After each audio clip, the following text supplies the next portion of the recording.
창세기 30장 1절로 14절 말씀까지 하겠습니다. 라헬이 자기가 야곱에게서 아들을 낳지 못함을 보고 그의 언니를 시기하여 야곱에게 이르되 내가 자식을 낳게 하라. 그래하지 아니하면 내가 죽겠노라. 야곱이 라헬에게 성을 내어 이르되 그들을 임신하지 못하게 하시는 이는 하나님이시니 내가 하나님을 대신하겠느냐. 라헬이 이르되 내 종 빌하에게 들어가라. 그가 아들을 낳아 내 무릎에 두리니 그러면 나도 그로 말미암아 자식을 얻겠노라 하고 대신여 빌하를 남편에게 아내로 주매 야곱이 그에게로 들어갔더니 빌하가 임신하여 야곱에게 아들을 낳은지라. 라헬이 이르되 하나님이 내 억울함을 보시려고 내 호소를 들으사 내게 아들을 주셨다 하고 이로 말미암아 그의 이름을 단이라 하였으며 라헬의 시녀 빌하가 다시 임신하여 둘째 아들을 야곱에게 낳음에 라헬이 이르되 내가 언니와 그에게 경쟁하여 이겼다 하고 그의 이름을 납달리라 하였더라. 레아가 자기의 출산이 멈춤을 보고 그 시녀 실바를 데려다가 야곱에게 주어 아내로 삼게 하였더니 레아의 시녀 실바가 야곱에게서 아들을 낳으며 레아가 이르되 복되도다 하고 그의 이름을 가시라 하였으며 레아의 시녀 실바가 둘째 아들을 야곱에게 낳으며 레아가 이르되 기쁘도다. 모든 딸들이 나를 기쁜 자라 하리로다 하고 그의 이름을 아셀리라 하였더라. 내 노변이 나가서 그래서 한 채를 얻어 그의 어머니 레아에게 드렸더니 라헬이 레아에게 이르되 언니 아들의 한 채를 청구하라. 내가 그에 이르되 네가 내 남편을 빼앗은 것이 작은 일이냐? 그런데 네가 내 아들의 합한 채도 빼앗고자 하느냐? 라헬이 이르되 그러면 언니의 아들의 합한 채 대신에 오늘 밤에 내 남편이 언니와 동침하리라 하니라. 정때 야곱이 들에서 돌아온 레아가 나와서 그를 영접하며 이르되 내게로 들어오라. 내가 내 아들의 합한 채로 당신을 삼노라. 그 밤에 야곱이 그와 동침하였더라. 하나님이 레아의 소원을 들으셨으므로 그가 임신하여 다섯째 아들을 야곱에게 낳은지라. 레아가 이르되 내가 내 시녀를 내 남편에게 주었으므로 하나님이 내게 그 값을 주셨다 하고 그의 이름을 이사가리라 하였으며 내가 다시 임신하여 여섯째 아들을 야곱에게 낳은지라. 레아가 이르되 하나님이 내게 무한 선물을 주시도다. 내가 남편에게 여섯 아들을 낳았으니 이제는 그가 나와 함께 살리라 하고 그의 이름을 스불론이라 하였으며 그에 그가 딸을 낳고 그의 이름을 디나라 하였더라. 하나님이 라헬을 생각하신지라 하나님이 그의 소원을 들으시고 그의 태를 여섰으므로 그가 임신하여 아들을 낳고 이르되 하나님이 내 부끄러움을 씻으셨다 하고 그 이름을 요셉이라 하니 여호와는 다시 다른 아들을 내게 더하시기를 원하노라 하였더라. 아멘. 이제 라헬이 요셉을 낳았을 때 이야기가 쭉 여기 또 기록되어 있죠. 25절 이하에는. 근데 이제 요셉까지 나왔으니까 지금 아들은 11명을 낳은 거죠. 베냐민은 아직 안 나왔어요. 베냐민을 낳다가 죽잖아요. 라헬이 아직 낳지 않았죠. 근데 왜 이렇게 자녀를 낳는 일을 것에 대해서 성경이 좀 기록을 해놨을까? 이게 굉장히 중요한 문제죠. 왜냐하면 하나님의 역사는 생명의 역사이기 때문입니다. 창조하실 때부터 그걸 말씀하신 것이 생명하고 번성할 땅이 충만하라. 이게 복이었잖아요. 하나님이 그들에게 복을 주시며 말씀하신 것이 생육하고 번성하여 땅에 충만하라, 땅을 정복하라. 그것이 하나님의 목적이죠. 그러니까 이 땅에 하나님을 닮은 타락하지 않은 백성이 태어나는 것이 그들의 목적이 되는 거죠. 그럼 이 아들들도 어쨌든 거듭나야 되거든요. 근데 이제 그대가 아들이 거듭난 것에 대해서는 성경에 기록되지 않았어요. 근데 야곱까지는 기록되어 있어요. 야곱. 야복강에서 한독별을 쳤죠. 한독별을 침을 받을 정도로 그 축복을 요구했잖아요. 그게 회개예요. 그렇게 요구를 한 거예요. 한독뼈가 부러질 때라도 축복을 요구한 것이 이게 회개예요. 야곱까지는 회개가 나타나는데 그 외에 자신들에 대한 얘기는 없어요. 이야기는 성경에 이제 그게 주목을 하지 않고 있습니다.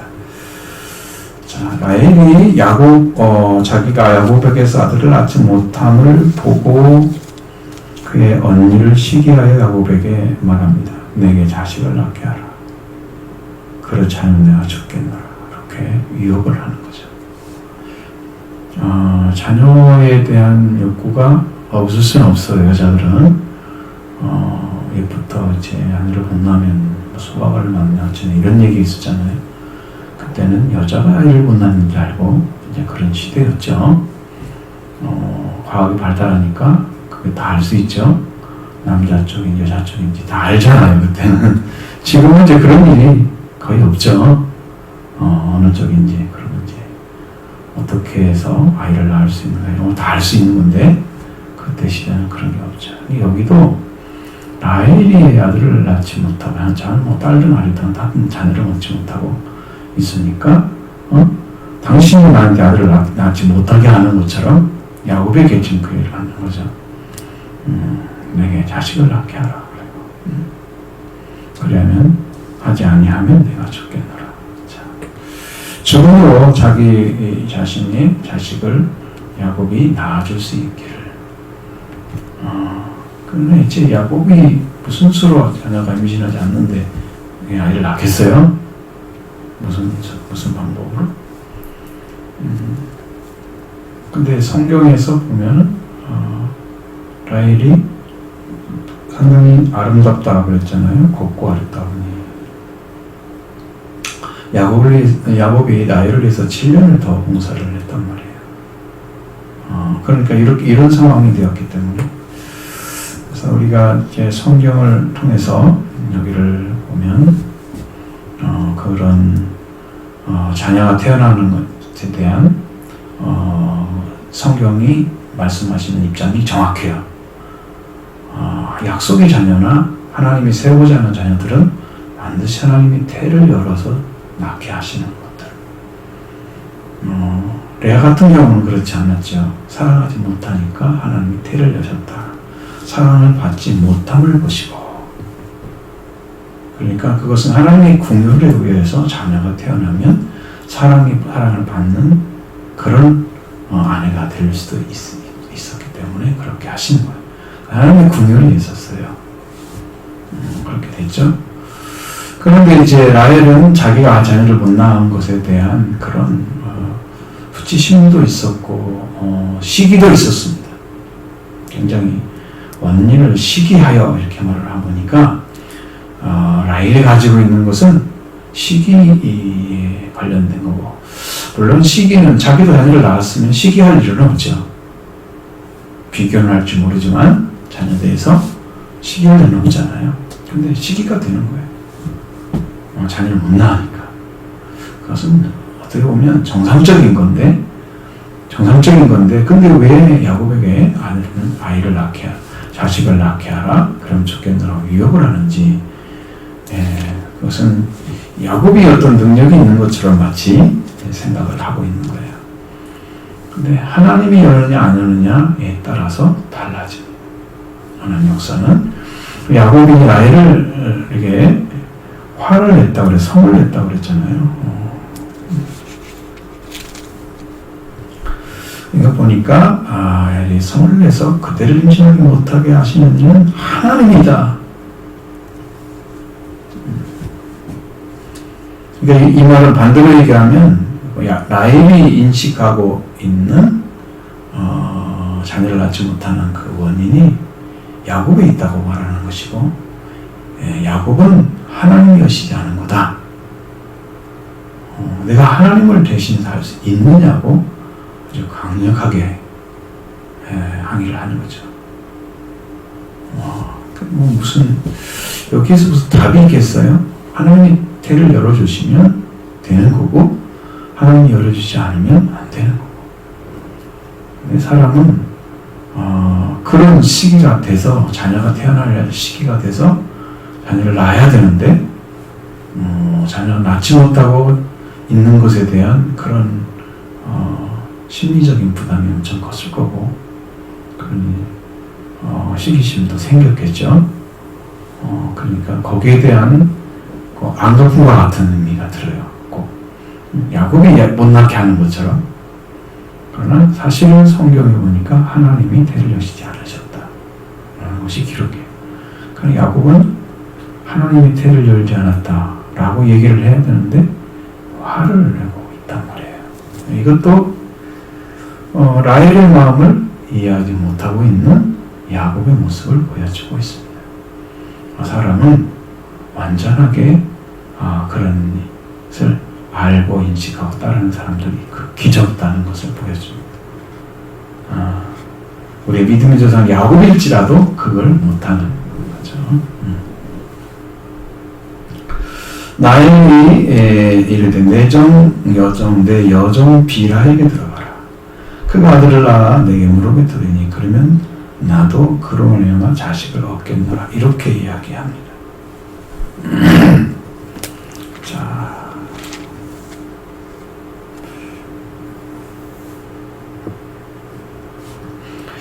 자, 여러분 여기에 9절의 말씀을 보시면 다르죠.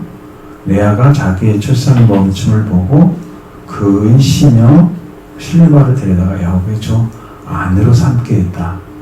여기는 아내로 삼게 했다고 말하고 있죠. 여기 라헬의 종 비라는 내가 임신하지 못하니까, 그러니까 여종에게 들어가라. 내게 그가 아들을 낳아 내 무릎에 두리니 그러면 나도 그러면 자식을 얻겠노라. 야곱에게 아내가 되게 하는 것은 전혀 관련이 없어요. 그녀가 생각하고 있는 것은 그리고 아들만을 요구를 하는 거예요. 이렇게 차이가 나죠. 자녀가 있는 사람과 자녀가 없는 사람의 차이가. 그러니까 여러분, 이런 마음의 생각은 자기 가지고 있는 사람의 생각과 가지고 있지 않고 있는 사람의 생각이 달라요. 다른데 문제는 이 사람들, 이 레아나 라헬이 서로를 경쟁 상대로 보고 자기의 여종들을 다 야곱에게 아내로 줘버리는 거예요. 왜? 나를 통해서, 그리고 내 시점을 통해서 태어나는 자녀들이 더 많이 얻고자 하는 욕구 때문에 그런 거죠. 그런데 이제 라헬은 결국은 2명밖에 못 낳잖아요. 그리고 나머지 실바나 비라도 2명밖에 못 낳아요. 그리고 레아가 6명을 아들을 낳고 한 딸을 낳죠. 그러니까 우리가 욕구를 하고 원한다고 해서 다 이루어지는 게 아니고 하나님이 그런 일을 행하고 계시는데, 자, 야곱이 그렇게 했을 때 하나님께서 비라에게도 주시고 실바에게도 주시고 후에는 이제 라헬에게도 주셔서 그에게 아들을 낳게 하시는 역사는, 이게 우리가 볼 때는 경쟁적으로 하고 있는 모습으로 보이잖아요. 근데 하나님은 그들의 경쟁심과 그들의 욕구에 의해서 하나님께서 아브라함이 약속하셨던 그 백성을 낳게 하는 일을 행하고 계시는 거예요. 근데 그것을 볼 수 있을까요? 그들은 자기 경쟁심밖에 안 보이죠. 지금 자녀가 태어난 게 목적이죠. 근데 미래에 나타난 하나님의 역사는 그들이 다 족장이 되었다는 것입니다. 그것을 낳고 12족속을 만들어서 이스라엘 백성을 만들어서 하나님이 그들을 통해서 일하고 계시는 것을 보여주는 거죠. 그러니까 그 모습이 그들은 알 리가 없죠. 하나님의 계획 속에서 그들은 경쟁하고 있지만 하나님은 그들에게 이스라엘 민족의 조상이 되어지는 12족속을 조상이 되어지는 그 일을 행하고 계시는 거예요. 그것이 놀라운 비밀인 거예요. 왜? 하나님의 자녀가 태어나야 하잖아요. 그렇죠? 그런 문제입니다. 자, 4절에 보면 그의 친형 비라를 남편에게 아내로 주매 야곱이 그에게로 들어갔더니, 여기는 이제 남편이 아내라고 말씀도 하고 있죠. 남편에게 아내로 줬다고 했죠. 앞에서는 그냥 아들만 낳는 얘기를 하고 있잖아요. 그러니까 뭐가 급한지는 거기에 라헬의 입장을 여기서 대변해주고 있는 거예요. 자, 하나님은 그게 중요한 게 아닌데, 그래서 비라가 임신하고 야곱에게 아들을 낳았다. 여러분 임신한 다음에 10개월이 지나야 되는데 무슨 생략이잖아요. 지금 생략이 되잖아요. 그랬더니 어떻게 태교를 하고 이런 것은 안 나와요. 아예 성경에 다루지 않고 있는.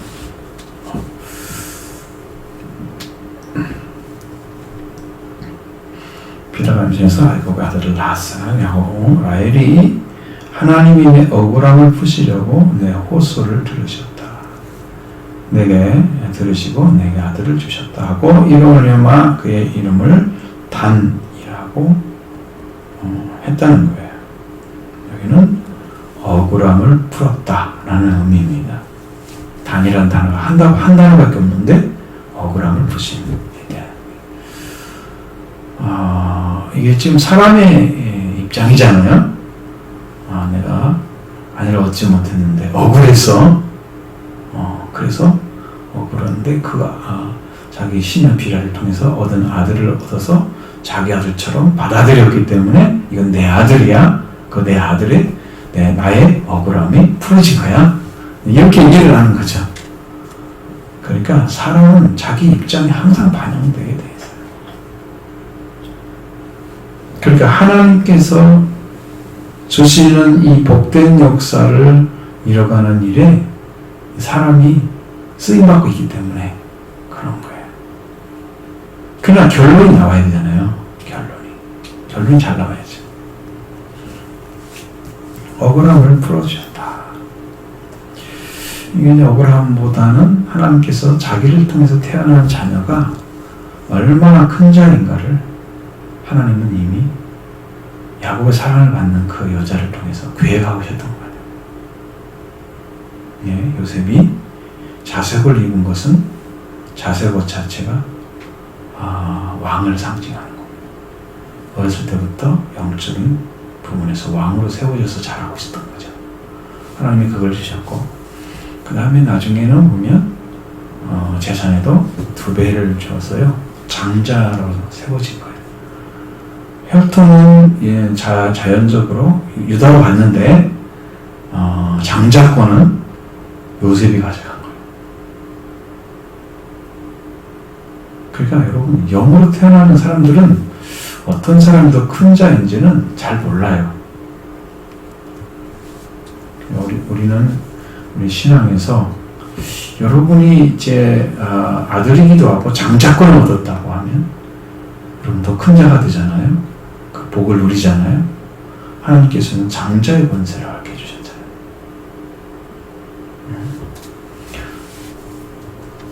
혈통을 가져오지 못했지만 장자권은 요셉에게로 넘어간다 라는 거예요. 그걸 보여주십니다. 라헬이 신인 비라가 다시 임신했다. 7절에 보니까 다시 임신을 하고서 둘째 아들을 야곱에 낳아주니 라헬이 자기 언니와 내가 크게 경쟁해서 이겼다. 그렇게 얘기합니다. 그게 그렇게 중요한 일이었어요. 라헬의 성품은 약간 경쟁적인 그런 성격을 가지고 있는 둥글둥글한 사람은 레아였다는 거죠. 그 성격이 너무 다르죠. 근데 레아가 결코 복을 받지 못한 게 아니고 하나님께서 그에게 복을 주셨어요. 그래서 예수 그리스도 구속사가 요셉을 통해 내려가지 않고 유다를 통해 내려가는 거예요. 루벤은 이제 자기의 아버지의 철을 범해서 장자에 탈락하죠. 그리고 레이와 시므는 세겜 수장 그 사람들을 할례를 시켜서 다 내쳐 죽이잖아요. 그 사람들 족속을. 그 하나님께서 둘을 탈락시켜요. 그러니까 넷째로 넘어온 거예요. 바로 하나님께서 흔히 없는 자에게 주는데 유다의 성품을 보니까 유다는 장자권에 속한 그러니까 혈통으로 그리스도를 낳기에 합당한 사람으로 성경이 비춰지고 있어요. 놀라웠게도 그는 그 성품이 참 아름답고 또 형제를 사랑하는 마음이 큰 것을 성경에 기록해 놓은 것 같습니다. 자, 레아가 자기의 출산의 멈춤을 보고 그녀의 시대 비라를 데려다가 야곱에게 주어 아내로 삼게 했다. 자, 또 이제 자기 동생이 이 신유를 주니까 자기도 갖다 주는 거예요. 아내로 삼게 했다. 그때는 이제 그런 것들이 아내가 몇 명이냐 이런 것들 외로 그런 시대가 아니잖아요. 지금처럼 일부일처제가 거의 완전히 정착되어 있는 시대가 아니잖아요. 얼마든지 가능하죠. 그런 가능합니다. 아브라함은 조금 조건적으로 달라요. 아들을 이삭을 얻는데 시간을 그렇게 많이 보냈잖아요. 하나 얻었고 아내는 죽었어요. 사라는. 근데 나중에 이제 구둘라라는 여자를 얻었을 때는 또 자녀를 많이 낳아요. 아브라함이 자녀를 못 낳은 게 아니에요. 근데 거기는 약속의 자녀가 아니에요. 자녀를 많이 낳는다고 해서 그게 완전한 복이 아닌 거죠. 하나님과 관계없는 핏줄은 혈통은 그게 복이 아니다. 사람의 뜻으로 낳고 육정으로 낳고 그죠? 인간적으로 혈통으로 낳고 이렇게 해서 낳는 자식은 아니야. 하나님께 태어난 자녀가 돼야 되는 거죠. 그러니까 그렇게 하나님께 돌아온 자녀들이 이스라엘이 돼야지. 그 속에 들어와야죠. 그게 복을 받는 것입니다. 자, 레아의 신의 빌하가 야곱에게서 아들을 낳으니 레아가 그 이를 복되도다 라고 말하고 이름을 가시라 라고 불렀다고 합니다. 복되다 라고 얘기를 했죠. 이름의 종류가 상당히 다양하죠. 근데 이 갓하고 이렇게 복된 유다와 같이 찬송 이런 이름을 쓰는 사람들이 별로 없잖아요. 다. 이것이 이제 문제죠. 여기 나와진 자녀들도 그렇지는 않습니다. 그렇게 되지 않죠. 그리고 레아의 신의 실바가 둘째 아들을 낳고 야곱에게 나오니까 기쁘다. 기쁨이 되는 자녀가 되었습니다. 여기가 아셀엘이 됐습니다. 그러면 지금 몇 명이 나왔어요?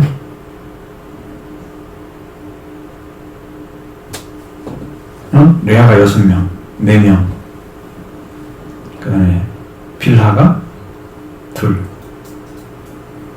다음에 여기 실바가 2. 그럼 몇이에요? 8이죠. 그리고 이제 이렇게 아들을 낳고 아셀을 했죠. 근데 여기 이제 채를 합한 채를 가져와서 이제 이게 어쨌든 그 당시에는 합한 채가 임신을 수태력을 촉진해주는 그런 약으로 혹은 체온제나 어떤 마약제 같은 것으로 사용되어졌다고 얘기합니다. 합판체가. 그것을 가지고 왔어요. 루벤이 그랬어요. 루벤이. 그러니까 약간 큰아들은 좀 성적으로 좀 그걸 밝히는 사람 같은 아들이 그걸 가져오니까 아직 장가는 안 갔는데 아들을 낳고 있는 상황이잖아요. 지금도. 근데 이제 그 어머니 레아에게 드렸어요. 왜? 그랬더니 라헬이 레아에게 이르되 언니의 아들의 합판체를 청구하느라 해서 합판체를 요구를 하는 겁니다. 나에게 줘라. 왜? 실제로는 내가 아이를 못 낳고 있지 않느냐. 이제 그런 의미죠.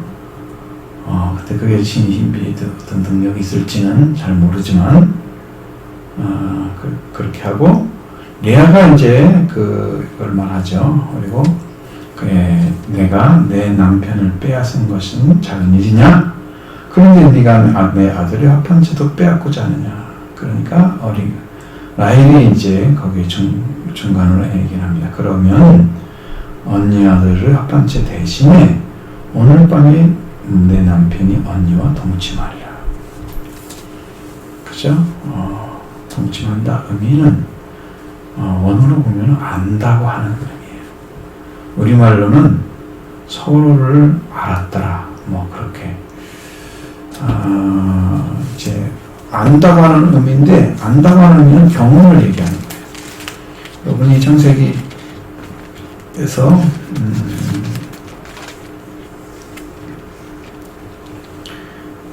여기에도 나와 있죠.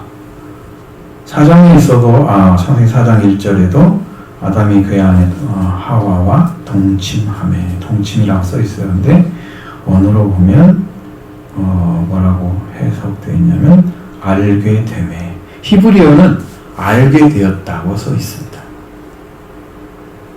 그러니까 경험을 얘기하는 거예요. 여자를 알았다고 하는 것은 그런 의미죠.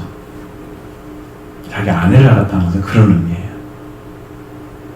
그런 뜻입니다. 그래서 우리말로는 동침이라는 말로 이렇게 바꿔놨어요. 사실은 안다고 하는 말을 써야 되거든요.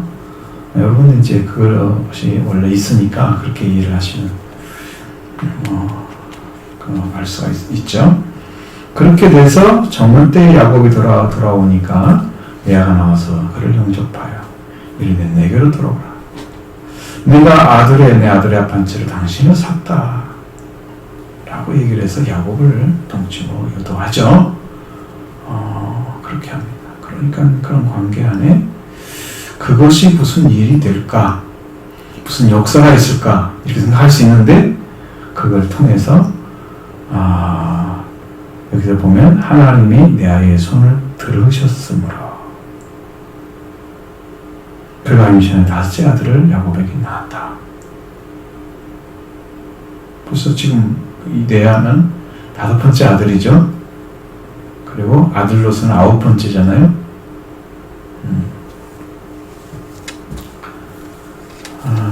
그리고 어제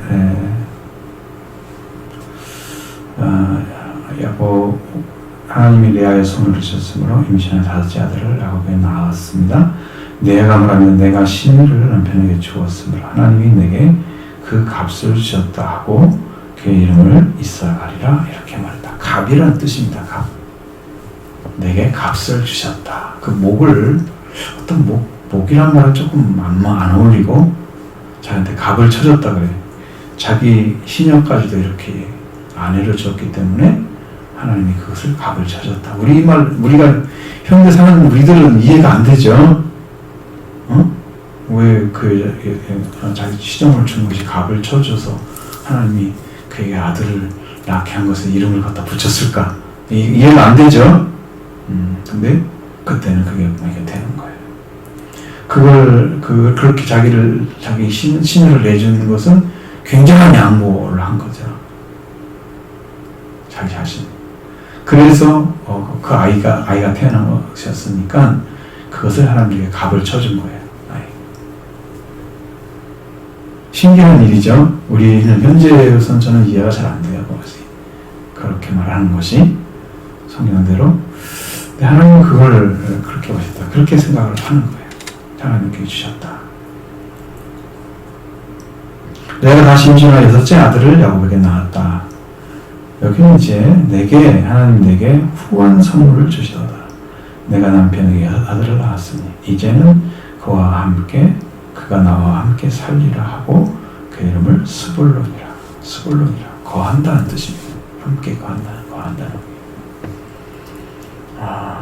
그래서 이건 전부 남편의 관계에서나 자신의 어떤 히스토리죠. 자기 개인의 히스토리.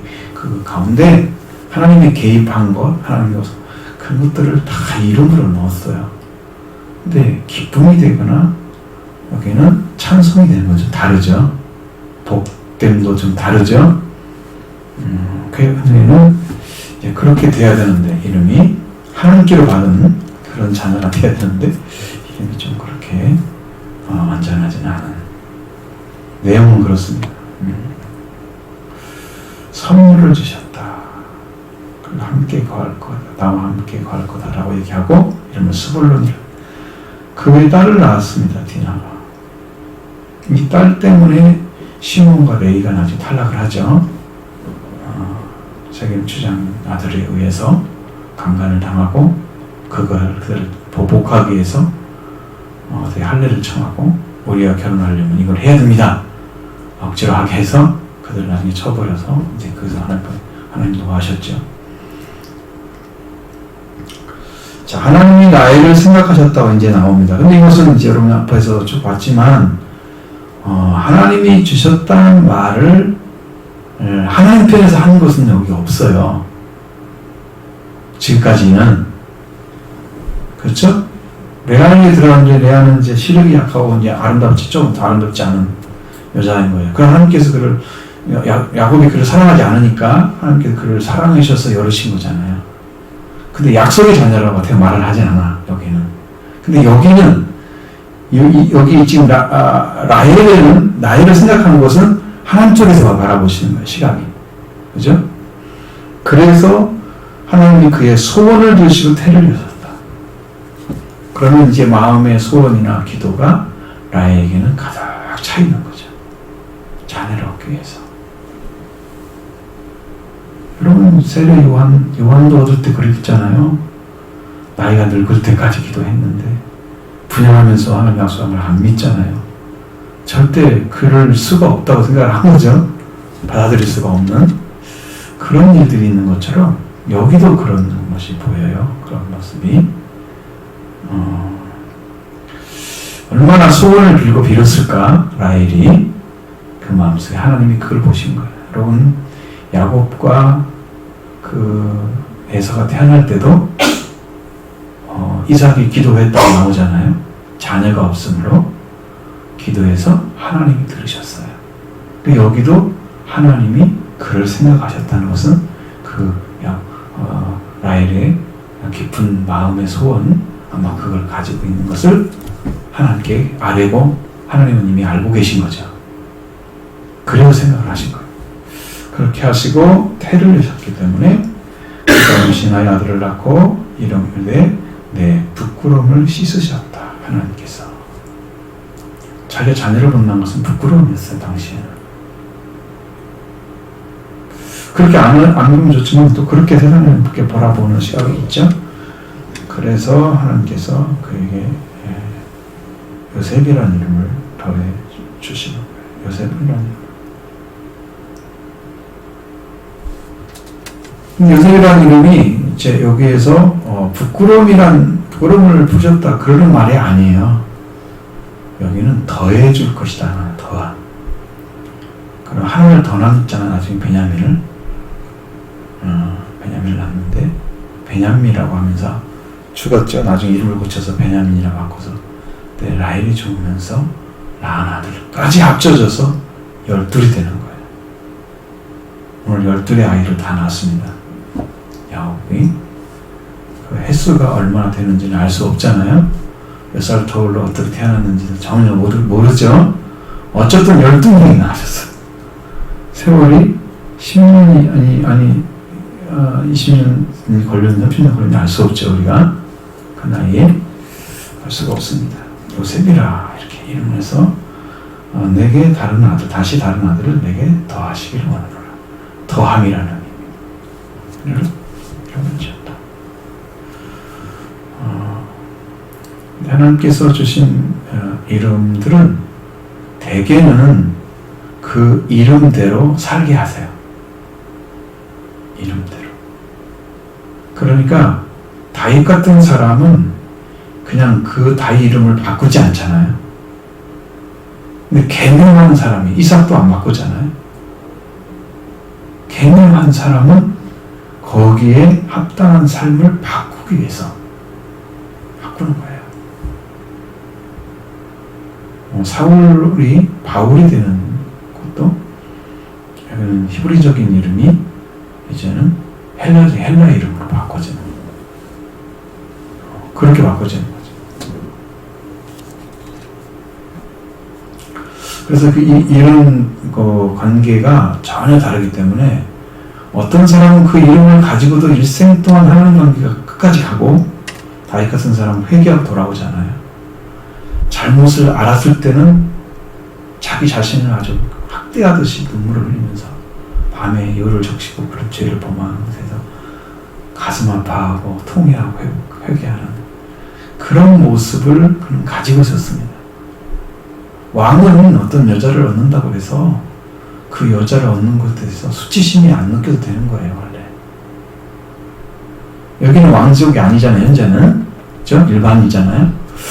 다윗은 왕이에요. 그러니까 그런 안 느껴도 되는 건데, 그걸 그래서. 근데 하나님이 그걸 갖다 말씀하시니. 겉집어서 그걸 말씀하시니. 네. 우리 집에 10마리의 양이 있는데, 한 마리의 양을 뺏었다. 그런 식으로 이제 해석을 하면서 나단이 와서 이야기를 해주잖아요. 바로 당신입니다. 당신이 나쁜 사람. 여호와께서 말씀하십니다. 그 자리에서 양복을 찢고 그냥 회개를 하자. 말씀 앞에 겸손하고 진실한 사람들은 그 이름을 바꾸지 않아도 살 수 있어요. 가요. 야곱은 발뒤꿈치를 잡고 나왔다 그러잖아요.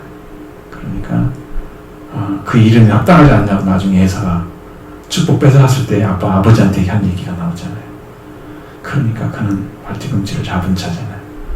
그런 자가 아니고 하나님과 겨루어서 이긴 사람 되게 하시는. 왜 이기게 하셨을까요? 거기는요, 여기서 여러분도 기억하셔야 할 것은 하나님이 우리한테 져주는 사람이 있고요, 하나님이 져주지 않는 사람이 있대요. 하나님이 야곱을 못 이겨서 져줬을까요? 하나님과 겨루어 이겼다 뜻이에요. 엘이 들어가잖아요. 엘은 하나님이잖아요. 하나님과 겨루어서 이겼대요. 자기가.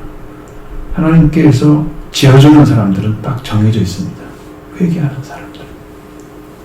그래서 죄를 덮어주는 거예요.